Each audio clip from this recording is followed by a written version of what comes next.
बिस्मिल्लाहिर्रहमानिर्रहीम। अस्सलाम वालेकुम।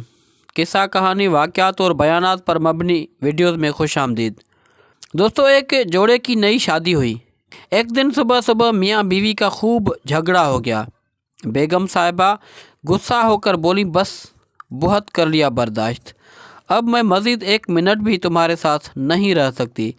मियाँ जी भी गुस्से में थे। बोले, मैं भी तुम्हारी शक्ल देख देख कर तंग आ चुका हूँ। दफ्तर से वापस आऊँ तो मुझे नज़र ना आना घर में। दफ़ा हो जाओ अपने अम्मी अबू के घर। बेगम साहिबा ने अपनी माँ को फ़ोन किया और बताया कि वो सब कुछ छोड़कर मेक्के वापस आ रही है। अब मज़ीद नहीं रह सकती इस जहन्नम में। माँ ने कहा, बंदे की पुत्र बन के आराम से वहीं बैठ। तेरी बड़ी बहन भी अपने मियाँ से लड़कर आई थी और उसी ज़िद में तलाक लेकर बैठी हुई है। अब तूने वही ड्रामा शुरू कर दिया है। ख़बरदार जो इधर कदम भी रखा तो सुलह कर ले मियाँ से। अब वो इतना भी बुरा नहीं। माँ ने लाल झड्डी दिखाई तो बेगम साहिबा के होश ठिकाने आए और वो फूट फूट कर रोने लगे।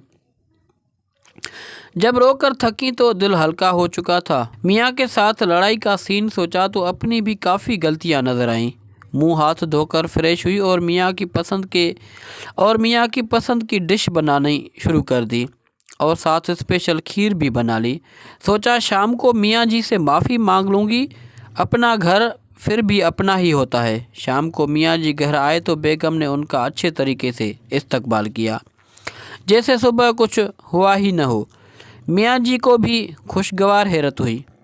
खाना खाने के बाद मियाँ जी जब खीर खा रहे थे तो बोले, बेगम कभी कभार मैं भी ज़्यादती कर जाता हूँ, तुम दिल पर मत लिया करो, बंदा बशर हूँ, गुस्सा आ ही जाता है। मियाँ जी बेगम के शुक्रगुजार हो रहे थे और बेगम साहिबा दिल ही दिल में अपनी माँ को दुआएं दे रही थी, वरना तो जज्बाती फैसले ने घर तबाह कर देना था।